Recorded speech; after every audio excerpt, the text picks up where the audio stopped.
thank God you did, because that room looked totally fine. It was completely dry, and then we found all these termite tracks. He understood the vapor barrier issue and how important that was. We found out we had mold, and we were finishing off this bedroom here. We were going to rent it out as an Airbnb. As we started discovering more and more, we started seeing more water problems. We built our own trench. We thought we were doing it right. We weren't doing it right.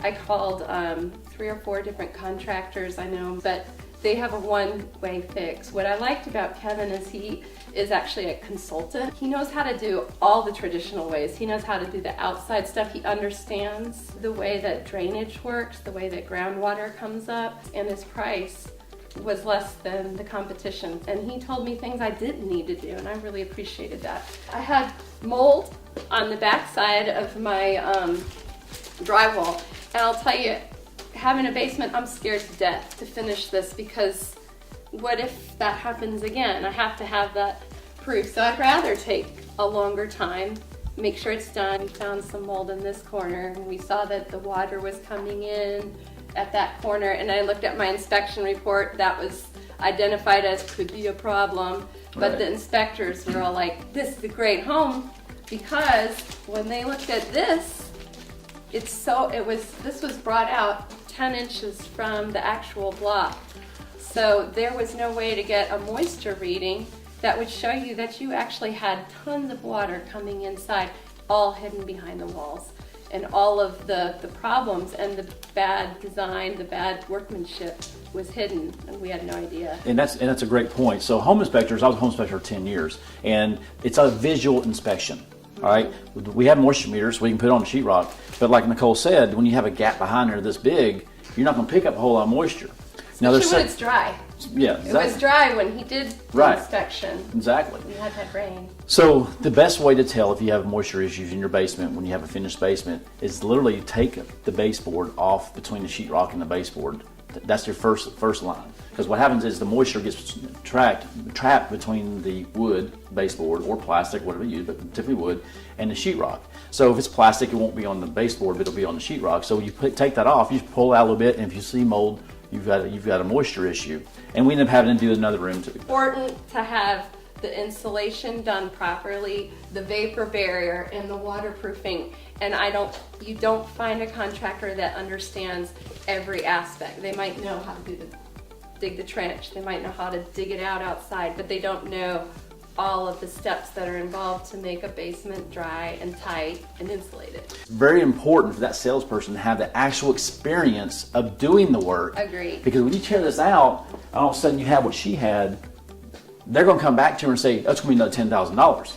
And that is so shocking. Like when you bought a house and you had a finished basement that you were ready to go with, and you find out that you got to pay $10,000-$20,000 to basically gut it, fix it, redo it. That's scary. So you need to have someone you can trust that they know what they're doing, because it's all out of pocket. Everyone, Kevin Jarday with InstaDri of Knoxville. If you're living in a house that's like this, or in a subdivision that has, your houses are 400,000+ to several million, such as this one, show you a premium encapsulation job that we did last week, and I want to show you the differences. So I've done a lot of educational videos for YouTube, and I wanted to show you guys today what our 20 mil encapsulation job does.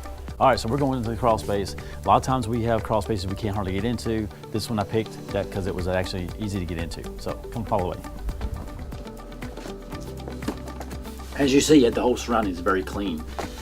This house had painted floor joist. We can do that as well to make it this nice. This is probably the nicest crawl space I've ever been into to actually have to work in, which is a great thing, honestly. It had an encapsulation before, but it was done by a pest control company that used a clear plastic that was had strings in it, which is basically all that's meant for is a dust barrier when you're doing construction. So this particular company, I'm not going to say who it is, just didn't do it properly. So we came back in and ripped all that out.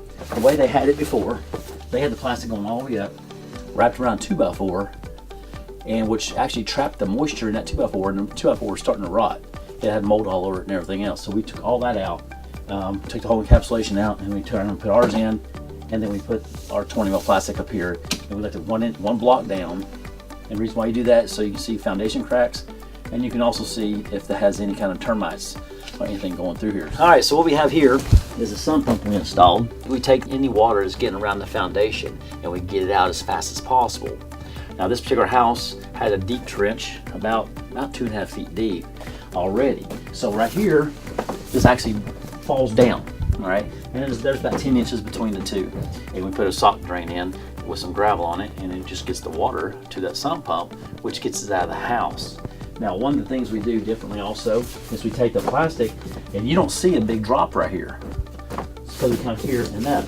If we didn't do that right there, the water would actually get in the tape seam, and over a period of time, it would take and make it loose, and then water is getting on top of the plastic. So to install it properly, we've learned over, through experience, to come down and go straight up the house. Okay, so what we have is we wrap our columns with the same plastic. Now we have tape around here all the way around to seal it, to keep anything from being able to come out, radon gases or any other moisture. So when we do that, when you talk about encapsulation, you're talking about sealing all penetrations to where nothing can come up through it to affect your floor joist or your house moisture, mold, build, and grow and stuff like that. So that's what we did here with this is we wrapped the column and we tied into the floor system. And as you notice, we have some humps in the plastic here and there, and I'm actually sitting on a big rock. And it depends on what the customer wants. We're more than happy to jackhammer them up and make it all perfectly smooth. We can dig it out and make it a usable space if it's tall enough where they want to store stuff. We can do anything you actually need. So it all depends what your use of the crawl space is. If it's just a crawl space and you're never going to get in here, we just leave that in here and just go over it. If this is helpful to you, we would love to have your phone call. We'd love to have your business. We come out and give you an estimate and make sure and make your crawl space look this good as well. We'll be happy to set you an appointment to come out and look at your house, whether it's a crawl space, a basement, a foundation issue, mold issues. We take care of everything from the subfloor down. So give us a call.